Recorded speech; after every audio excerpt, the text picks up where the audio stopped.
ആഗോള അയ്യപ്പ സംഗമത്തിൽ അതൃപ്തി പരസ്യമാക്കി പ്രതിപക്ഷ നേതാവ് വി ഡി സതീശൻ. പ്രതിപക്ഷ നേതാവിനെ ക്ഷണിക്കാനെത്തിയ ദേവസ്വം ബോർഡ് പ്രസിഡന്റിനെ കാണാൻ കൂട്ടാക്കിയില്ല.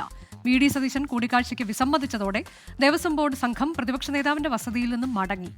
അതിനിടെ അയ്യപ്പ സംഗമവുമായി സഹകരിക്കുന്നതിൽ UDF തീരുമാനം ഇന്നുണ്ടാകും. MG പ്രതീഷ് വിശദാംശങ്ങളുമായി. പ്രതീഷ്, നേരത്തെ തന്നെ പ്രതിപക്ഷ നേതാവ് നിലപാട് വ്യക്തമാക്കിയിരുന്നു, അയ്യപ്പ സംഗമത്തിൽ പങ്കെടുക്കില്ല എന്ന്. ഇപ്പോൾ ക്ഷണിക്കാനെത്തിയവരെ കാണാൻ പോലും അദ്ദേഹം വിസമ്മതിച്ചു. അത്ര കടുത്ത നിലപാടിലേക്ക് പോയിരിക്കുന്നു പ്രതിപക്ഷ നേതാവ് എന്നല്ലേ മനസ്സിലാക്കേണ്ടത്?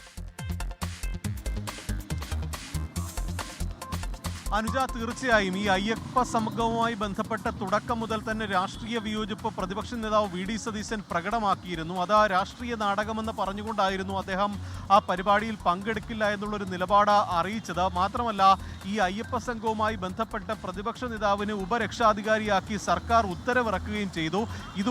ഇതുമായി ബന്ധപ്പെട്ട ഒരു കൂടിയാലോചനയും നടന്നിട്ടില്ല എന്നതാണ് പ്രതിപക്ഷ നേതാവ് ഉൾപ്പെടെ പറയുന്നത്. അതുകൊണ്ട് തന്നെ അക്കാര്യത്തിലും സർക്കാരിനോടും ദേവസ്വം ബോർഡിനും പ്രതിപക്ഷ നേതാവിന് അതൃപ്തിയുണ്ട്.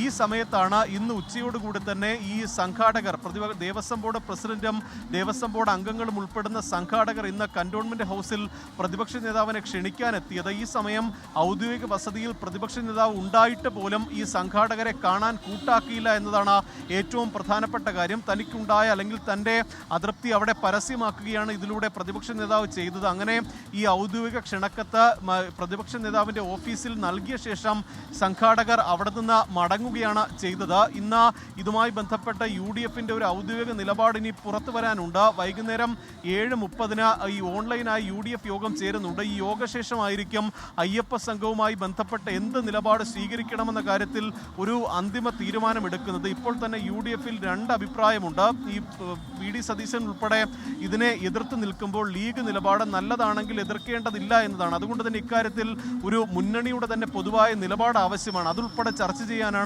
UDF യോഗം ഇന്ന് വിളിച്ചിരിക്കുന്നത്. എന്തായാലും ഈ പരിപാടിയുമായി സർക്കാരും ദേവസ്വം ബോർഡും വളരെ വേഗത്തിൽ മുന്നോട്ട് പോവുകയാണ്. ഇന്ന് സംഘാടക സമിതി യോഗം ചേർന്നിരുന്നു. ദേവസ്വം മന്ത്രിയുടെ അധ്യക്ഷതയിലാണ് യോഗം ചേർന്നത്. ഇതിനിടയിലാണ് രാഷ്ട്രീയ വിയോജിപ്പുകൾ ഒരു വശത്ത് പ്രകടമായിട്ടുള്ളത്. BJPയും നേരത്തെ എടുത്ത നിലപാടിൽ ഉറച്ചു നിൽക്കുകയാണ്. യുവതീ പ്രവേശനവുമായി ബന്ധപ്പെട്ട് സുപ്രീം കോടതിയിൽ നൽകിയ സത്യവാങ്മൂലം പിൻവലിക്കണമെന്ന് ഇന്ന് വീണ്ടും BJP സംസ്ഥാന അധ്യക്ഷൻ രാജീവ് ചന്ദ്രശേഖർ വാർത്താക്കുറിപ്പ് ഇറക്കിയിട്ടുണ്ട്. അതുകൊണ്ട് തന്നെ ഇതിൽ ഒരു രാഷ്ട്രീയ വിയോജിപ്പുകൾ പ്രകടമായി തന്നെ നിലനിൽക്കുന്നു. പക്ഷേ ഈ സമുദായ സംഘടനകൾ ഉൾപ്പെടെ പിന്തുണ പ്രഖ്യാപിച്ച സാഹചര്യത്തിൽ വലിയ എതിർപ്പുകൾ ഉണ്ടാകാൻ സാധ്യതയില്ല എന്നതാണ് നമ്മൾ ഈ ഘട്ടത്തിൽ മനസ്സിലാക്കുന്നത്.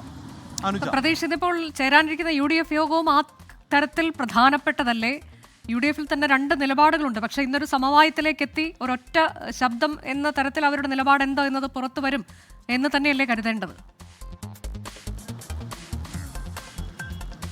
അനുജ, തീർച്ചയായും അതിൽ ഒരു സമവായം ഇന്ന് രാത്രിയോടുകൂടി ഉണ്ടാകുമെന്നതാണ് മനസ്സിലാക്കാൻ കഴിയുന്ന കാര്യം. കാരണം ഇതിൽ ഈ ഹൈന്ദവ സംഘടനകൾ ഉൾപ്പെടെ ദേവസ്വം ബോർഡിനും സർക്കാരിനും ഒപ്പമുണ്ട്. വിശ്വാസങ്ങളും ആചാരങ്ങളും സംരക്ഷിച്ചുകൊണ്ടുള്ള അയ്യപ്പ സംഗമത്തെ പിന്തുണയ്ക്കുന്നുവെന്ന് ഹൈന്ദവ സംഘടനകൾ നിലപാടെടുത്തിട്ടുണ്ട്. അതുകൊണ്ട് തന്നെ അതിൽ മറിച്ചൊരു കടുത്ത നിലപാടിലേക്ക് UDF പോകാൻ ഇടയില്ല. ഈ UDFലെ തന്നെ ഘടകകക്ഷികളും അത്തരത്തിൽ ഒരു നിലപാട് തന്നെയാണ് സ്വീകരിച്ചിരിക്കുന്നത്. കാരണം അത്തരത്തിൽ ഒരു വിശ്വാസങ്ങൾ സംരക്ഷിച്ചുകൊണ്ടുള്ള അയ്യപ്പ സംഗമമാണെങ്കിൽ അത് എതിർക്കേണ്ട എന്നുള്ള നിലപാട് ഘടകകക്ഷികൾക്കുണ്ട്. ഘടകകക്ഷി നേതാക്കൾ ഈ UDF യോഗത്തിൽ ഇക്കാര്യമായിരിക്കും ഉന്നയിക്കുന്നത്. പക്ഷേ അപ്പോഴും പ്രതിപക്ഷ നേതാവ് വി ഡി സതീശന്റെ നിലപാടായിരിക്കും ഏറ്റവും കൂടുതൽ നിർണായകം. കാരണം യുവതീ പ്രവേശനത്തെ അനുകൂലിച്ചവർ തന്നെ അയ്യപ്പ സംഗമം നടത്തുന്നു എന്നതാണ് പ്രധാനമായും കോൺഗ്രസ് മുന്നോട്ട് വയ്ക്കുന്ന കാര്യം. അതുകൊണ്ട് തന്നെ ഇക്കാര്യത്തിൽ ഇനി സമവായം ഉണ്ടാകുമെന്ന് തന്നെയാണ് മനസ്സിലാക്കാൻ കഴിയുന്ന കാര്യം. വലിയ എതിർപ്പുകളില്ലാതെ തന്നെ അയ്യപ്പ സംഗമത്തെ പിന്തുണയ്ക്കാനുള്ളൊരു സാധ്യതയും മുന്നിൽ കാണുന്നുണ്ട്. എന്തായാലും ഇന്ന് 7:30 ശേഷം ഇക്കാര്യത്തിൽ UDFന്റെ ഔദ്യോഗിക നിലപാട് അറിയാൻ കഴിയും.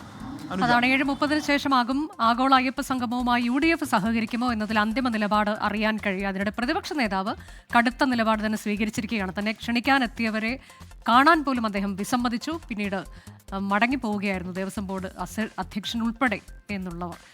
ലോകത്തെവിടെയായാലും ഏത് സമയത്തും 24 വാർത്തകളും ഓഗ്മെന്റഡ് റിയാലിറ്റി പാക്കേജുകളും എക്സ്പ്ലെയിനറുകളും വിശദമായി കാണാൻ ഞങ്ങളുടെ YouTube ചാനൽ നിങ്ങൾക്ക് സബ്സ്ക്രൈബ് ചെയ്യാം.